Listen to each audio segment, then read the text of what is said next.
Assalamualaikum warahmatullahi wabarakatuh. Selamat siang, salam sejahtera untuk kita semua. Semoga kita semua senantiasa dalam lindungan Allah Subhanahu wa Ta'ala, diberikan nikmat sehat, senantiasa bersyukur. Untuk sesi yang kedua ini, Bunda akan menyampaikan beberapa hal terkait dengan hak maupun kewajiban sebagai seorang guru pada mata kuliah profesi pendidikan.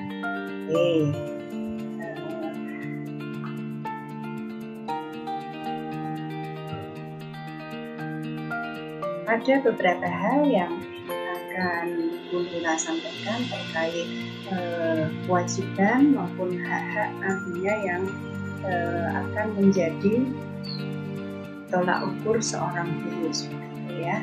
Nah, untuk hak dan kewajiban guru maupun dosen sebetulnya sudah tertuang juga di dalam Undang-Undang Nomor 14 Tahun 2005 terkait aturan hak, kewajiban dan sebagainya, utamanya pada pasal 13, kemudian 14, 15 sampai dengan 18, dan ada pula pasal 22 gitu. Nah, ini yang menjadi tugas pertama untuk sesi pertemuan yang kedua pada mata kuliah profesi kependidikan. Jadi nanti saudara semua Bunda minta untuk mengulik, mengintip sekaligus memahami terkait dengan isi dari Undang-Undang Nomor 14 Tahun 2005 dari ke-7 pasal yang tadi sudah Bunda sebutkan. Seperti itu ya. Jangan lupa nanti untuk disampaikan pada akun Sim Unsula, deadline-nya adalah minggu depan. Nah, berikutnya Bunda akan sampaikan beberapa hal kaitannya dengan kewajiban seorang guru. Untuk yang pertama, memang kualifikasi akademik itu menjadi hal yang sangat penting, karena untuk menjadi seorang guru yang profesional harus memiliki kualifikasi jenjang akademik minimal adalah pada jenjang strata 1 atau setara dengan D4 seperti itu ya. Kualifikasi akademik ini juga harus didukung oleh kualifikasi yang merupakan sarjana strata 1 dari kependidikan. Jadi baiknya memang harus senior. Terus kemudian beberapa hal terkait kompetensi, ada pedagogi, kemudian kepribadian atau personality, terus media sosial profesional, itu Bunda akan jabarkan beberapa hal ya yang terkait dengan misalkan pedagogi.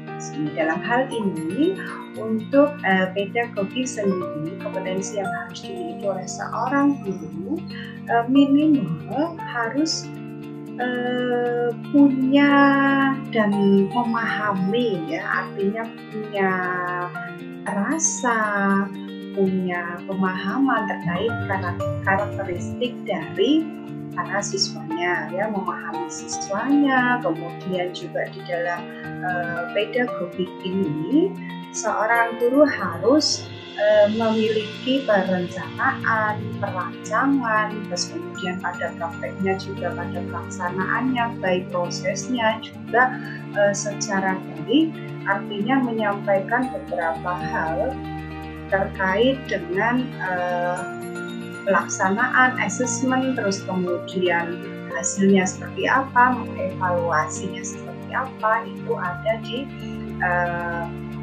indikator pedagogik bagi seorang guru gitu ya. Jadi terkait dengan baik pengembangan akademik maupun yang non akademik seperti itu. Terus kemudian pada kemampuan berikutnya, yang kedua indikator kompetensi seorang guru itu pada kompetensi kepribadian, ya. Artinya ketika saudara menjadi seorang guru, harapannya adalah minimal itu jelas, ya, arif, bijaksana, berwibawa. Di dalam universitas kita mungkin berakhlakul karimah, ya, artinya generasi khairul ummah seperti itu, dan minimal sidik amanah tabligh fatonah, artinya juga menjadi contoh yang baik, menjadi suri teladan yang baik, kemudian jujur, mematuhi norma hukum yang ada baik di lingkungan sekitar rumahnya atau maupun norma hukum yang berlaku pada daerah atau negaranya, maupun norma-norma yang ada pada dalam lingkungan sekitarnya, seperti itu. Kemudian untuk kompetensi profesional dalam hal ini seorang guru seyogyanya menguasai bidang keilmuannya. Artinya ketika saudara mengajar mata pelajaran matematika juga harus memahami, kemudian sesuai dengan bidang keilmuannya, tidak kemudian dari misalkan lulusan bahasa Jawa begitu kemudian mengampu mata pelajaran matematika. Hal tersebut tidak untuk dianjurkan gitu. Jadi harus profesional, menguasai sesuai dengan bidangnya, sesuai dengan hobi atau keilmuannya, seperti itu. Kemudian pada sosial, untuk kompetensi sosial, harapannya seorang guru itu dituntut untuk bisa komunikatif, artinya bisa berkomunikasi aktif untuk siswanya, untuk kolega, artinya teman sejawatnya, kemudian juga berinteraksi baik dengan sosial yang ada di lingkungan sekitar tersebut. Itu ya, minimal seperti itu, artinya bisa menarik, kolaboratif, komunikatif, kooperatif juga begitu ya, artinya bisa menjadi sosok panutan yang baik di dalam kehidupan masyarakat maupun di dalam dunia kerja, seperti itu. Terus kemudian juga ada satu hal lagi, yaitu memiliki sertifikat pendidik yang artinya bisa ataupun sudah lolos atau bersertifikasi, yang punya sertifikat pendidik, yang artinya dalam hal ini berarti seorang guru betul-betul sudah menjadi sosok guru yang baik, seperti itu ya, berusaha untuk ke situ. Nah, terus berikutnya juga sehat jasmani tentunya ya, tidak mungkin terus kemudian ketika seorang guru itu sakit berkepanjangan, nah performanya kan akan menjadi kurang sempurna, kurang maksimal, seperti itu.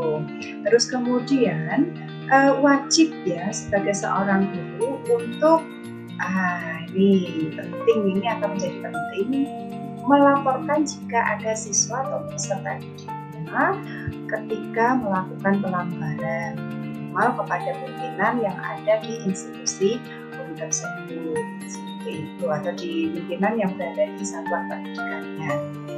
Terus kemudian menaati peraturan yang ada baik dari Pemda, Pemkab atau Pemprov dan seterusnya. Gitu. Artinya seluruh peraturan yang ada seyogyanya bisa menjadi pertimbangan untuk kemudian diindahkan, seperti itu ya. Kemudian juga melaksanakan pembelajaran, artinya itu merupakan satu kewajiban ya dari perencanaan, membuat administrasi baik itu prota, promes, kemudian silabus, RPP, bulan ajar, LKS mungkin dan sebagainya, itu juga harus ada perencanaan sebelumnya. Terus melaksanakan pembelajaran proses by proses itu juga wajib dilaksanakan oleh seorang guru guru. Nah, setelah pelaksanaan baik proses pembelajaran tersebut sudah berlangsung, guru juga wajib untuk mengevaluasi. Artinya nanti menjadi kontraknya itu harus menilai, harus memberikan evaluasi, feedback kepada para siswanya terkait dengan hasil belajar yang telah siswanya tempuh. Seperti itu, melaksanakan pembimbingan juga, ya, melatih jika memang ada kendala dan sebagainya, care juga, ya, melaksanakan tugas tambahan mungkin ketika ada satu atau beberapa siswanya terjadi dialog mungkin pada materi tertentu, misalnya seperti itu, ya, memberikan pengayaan ataupun remedial. Terus kemudian terkait dengan hak-hak guru ini bila sampaikan minimalnya, jadi nanti bisa untuk dievaluasi diboleh lebih lanjut pada peraturan pemerintah nomor 74 tahun 2008. Ini juga kaitannya dengan hak-hak seorang guru. Yang pertama di sini dijelaskan hak seorang guru memperoleh penghasilan, jelas, ya. Artinya ini merupakan satu hak, ya, dimanapun Anda bekerja, dimanapun Anda berada, pasti ketika sudah melaksanakan beberapa kewajiban pastinya juga akan memperoleh hak, misalnya salah satunya adalah mendapatkan penghasilan. Ya, harapannya adalah di atas kemungkinan. Tidak usah khawatir karena menurut Bila pribadi menjadi seorang guru itu sudah sangat berada di level di zona comfort zone, ya, artinya di zona aman untuk kaitannya dengan penghasilan yang diberikan. Gitu. Kemudian mendapatkan promosi dan penghargaan, ya, misalkan satu waktu atau mungkin beberapa waktu bahkan itu, terus kemudian guru tersebut adalah menjadi juara, menjuarai, misalkan kan beberapa guru ada juga dievaluasi oleh pimpinan di sekolah maupun oleh pengawas dari tingkat kabupaten atau dinas pendidikan seperti itu. Nah, jika minimal ada prestasi seperti itu, sudah seyogyanya seorang guru tersebut mendapatkan promosi ataupun penghargaan ataupun medali, mungkin piala, sertifikat atau yang lainnya. Itu adalah hal-hal terkait dengan hak seorang guru. Kemudian yang ketiga, memperoleh perlindungan dalam pelaksanaan atau baik proses dalam melaksanakan tugasnya. Jika misalkan menulis artikel, terus kemudian mempublish dan lain hal terkait paper yang ditulis oleh seorang guru maupun apapun itu, seorang guru berhak untuk mendapatkan perlindungan hukum, artinya dari baik kekayaan intelektualnya maupun yang lainnya, gitu, ya. Terus kemudian yang terakhir adalah memperoleh kesempatan bermacam-macam hal. Nanti ini menjadi tugas saudara semua untuk dicari, kemudian nanti untuk disampaikan di SIM unsila deadline-nya paling lambat adalah minggu depan, dengan soal yang pasal-pasal yang tadi di awal sudah kita singgung seperti itu. Untuk pertemuan ketiganya nanti kita belajar terkait dengan kode etik seorang guru, seperti itu, ya. Terima kasih, semoga saudara semua bisa menjadi seperti yang diharapkan, ya, bisa menunaikan kewajibannya, terus kemudian juga mendapatkan atau memperoleh hak-haknya sesuai dengan yang dikehendaki, seperti itu. Terima kasih, semoga senantiasa mendapatkan pencerahan, semoga yang sedikit ini bermanfaat untuk teman-teman mahasiswa semua. Terima kasih. Assalamualaikum warahmatullahi wabarakatuh.